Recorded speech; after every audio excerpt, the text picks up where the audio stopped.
अभी लाहौर में हम आपको बताएं कि हमजा शहबाज मीडिया से गुफ्तगू कर रहे हैं। तमाम जो बिल से उसको बुलडोज किया गया, यानी अभी 2018 के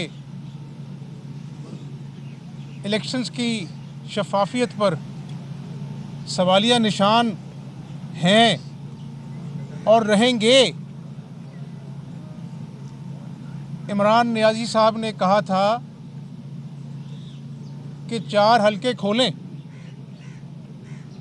और धरना दिया था, कौम का वक्त ज़ाय किया था, 126 दिन तमाशा लगाया था। मुस्लिम लीग ने अपने दौर में सुप्रीम कोर्ट में 4 हलके लेके गए। उस वक़्त के चीफ जस्टिस ने और सुप्रीम कोर्ट के दीगर मुअज़्ज़ज़ जज साहिबान ने कहा कि हमें धांधली के कोई शवाहिद नहीं मिले। और फिर मुझे बताएं कि 126 दिन का धरना क्या कौम से मजाक था? क्या लोगों से झूठ बोला गया था? चीनी सदर ने आना था, उसका दौरा मुलतवी किया गया। तो ये जो सीपेक से इनकी लड़ाई आज से नहीं है, उस वक़्त से है। जब आए थे उसी वक्त वफाकी वज़रा ने सीपेक को कहा कि जी इसमें करप्शन हुई है। यानी हमारा दरीना साथी ऑल वेदर फ्रेंड चीन को इन्होंने मुतनाज़ा किया। आज भी सीपेक जो है वो बैक बर्नर्स पे है, कोई खातिर खा पेशरफ्त नहीं है। जॉइंट सेशन की बात मैं कर रहा था आपसे, यानी ईवीएम जिसको दुनिया रिजेक्ट कर चुकी है।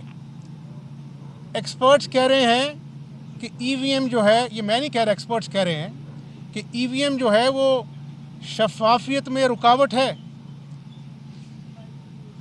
इमरान नियाज़ी साहब 4 सालों में आवाम पर महंगाई के तूफ़ान को गिराने के बजाय आपने कौम की खिदमत की होती। आपने जो झूठा दावा किया था 50 लाख घर का, वो कौम को कोई 50,000 घर ही दे देते। 1 करोड़ नौकरियों का दावा किया था, कोई 1,000 नौकरियां दे देते। तो आज आपको ईवीएम जो है वो करने के लिए इतने जतन ना करने पड़ते।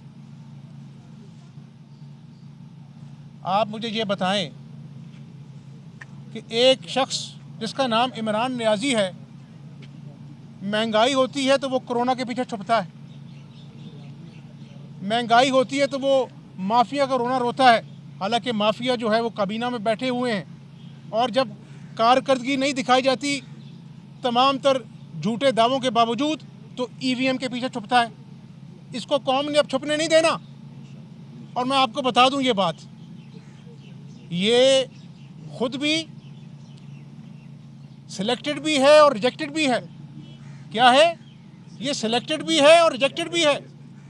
और ईवीएम जिसकी आज कौम को शफाफियत की मिसालें देता है, ये ईवीएम भी पूरी दुनिया में रिजेक्टेड है। तो रिजेक्टेड और सिलेक्टेड जो है, एक रिजेक्टेड चीज़ को जो है वो कौम के सामने इसलिए पेश कर रहा है कि वो आम इंतखाबात जब भी होंगे वो ईवीएम के पीछे छुपना चाहता है। दूसरी बात,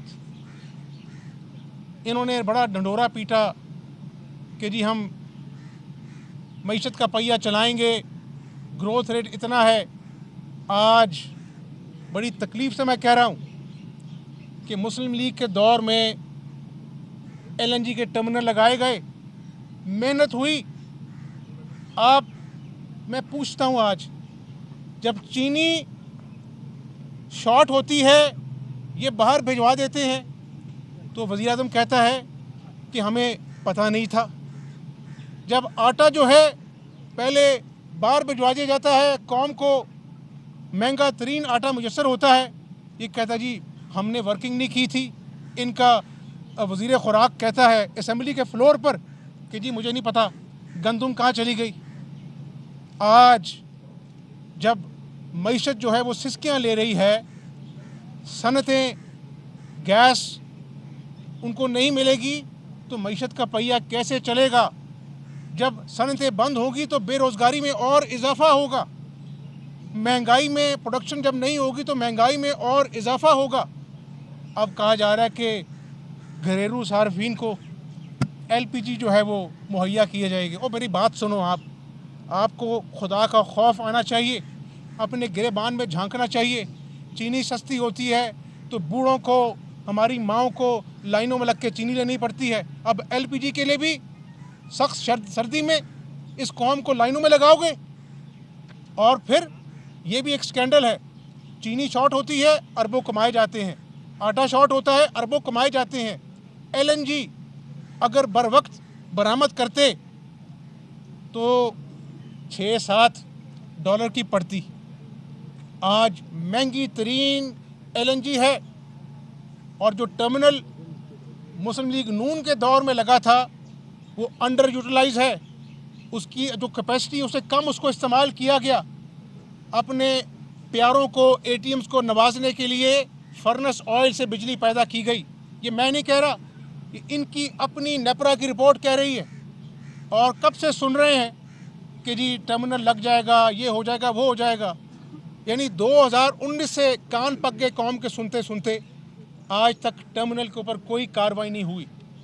तो मुझे आप बताएं कि इमरान नियाज़ी साहब कितना और इंतकाम बाकी है इस कौम से लेना, जिसके बच्चे भूख से बिलख रहे हैं, इंडस्ट्री बंद होने जा रही है, महंगाई रुकने का नाम नहीं ले रही है, और आपके झूठ जो हैं वो ख़त्म ही नहीं हो रहे बल्कि बढ़ते जा रहे हैं। और मैं एक और बात बताना चाहता हूँ आपको, कल एक वफाकी वज़ीर ने कहा कि रियासत जो है वो इंतहा पसंदी से निपटने के लिए तैयार नहीं है।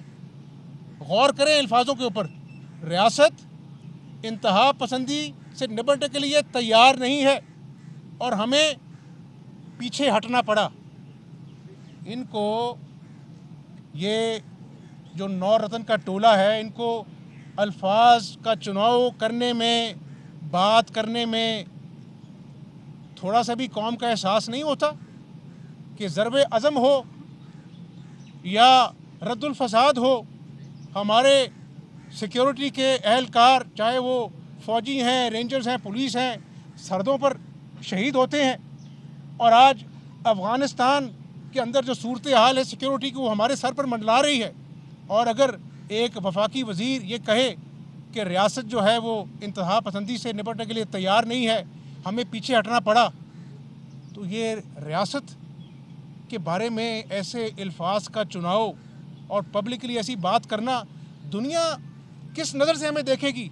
और ये वही वफाकी वज़ीर है कि जिसने कहा था कि ये इमरान नियाज़ी जो हेलीकॉप्टर पर सफ़र करता है इस्लामाबाद से बनी गाला में, ये इसका सफ़र जो है वो गाड़ी की अपना जो है वो सफ़र से सस्ता है। ये वही आदमी है।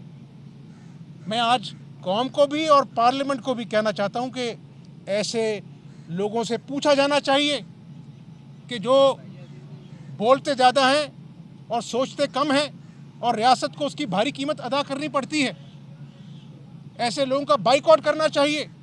ये कोई ऑपोजिशन के ऊपर हमला नहीं है, ये पाकिस्तान की सालियत पर हमला है।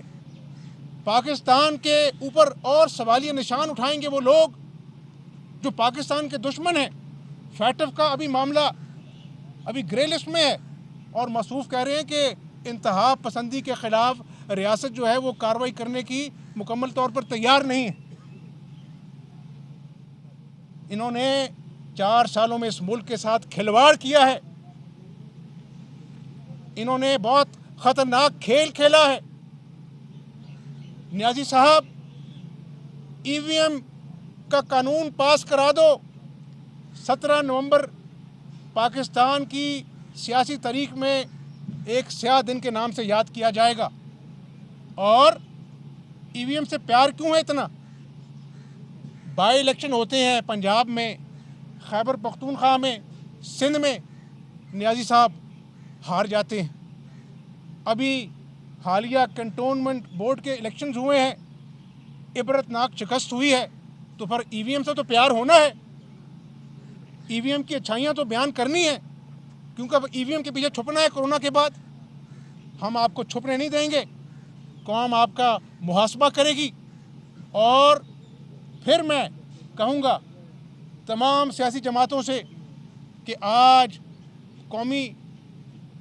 कौमी वकार का तकाजा है कि सब जमातें एक एजेंडा पे इकट्ठी हों कि इस मुल्क को हमने बचाना है, इस डूबती हुई मईशत के आगे बांधना है, इस अपना जो है वो डिलीवरी और गवर्नेंस जिसको वो ज़मीन बोस हो चुकी है।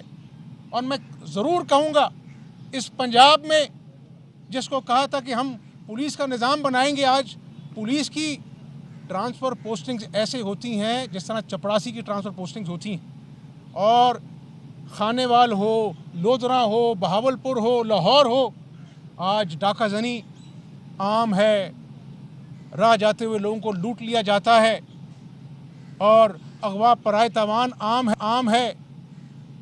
ये पंजाब सूबा जो है आज इसको देखकर जो इसकी हालत ज़ार है, तकलीफ़ होती है। ये 17 नवंबर को ईवीएम का कानून पास कराने के ऊपर शादियाने बजा रहे हैं, इनको शर्म आनी चाहिए। यहाँ पर आज जब मैं आपसे बात कर रहा हूँ 450 डेंगू का केस आज अपना जो आया है, अमवात हो रही हैं, किसी को परवाह नहीं है, किसी को स्प्रे करने की परवाह नहीं है। इन्होंने कौम को बेयारो मददगार छोड़ दिया है, रियासत की बुनियादी जिम्मेदारी जो है उसका एहसास नहीं है। तो मैं कौम से भी अपील करता हूं कि वक्त आ गया है कि इनका मुहासबा होगा, और ईवीएम हो या कोई भी और बात हो, इंशाल्लाह डटकर कंबाइंड अपोजिशन, मुत्तहिदा अपोजिशन का मुकाबला करेगी, और इंशाल्लाह इलेक्शन के मैदान में इनके साथ दो हाथ करेंगे। दूध का दूध और पानी का पानी होगा। जो सुनहरे झूठे ख्वाब इसने कौम को दिखाए थे, कौम एक एक झूठे वादे का मुहासबा करेगी। बहुत शुक्रिया। चलें जी, लीडर हैं ऑपोजिशन के पंजाब असेंबली में हमजा शहबाज, और इस वक्त वो गुफ्तगू कर रहे थे।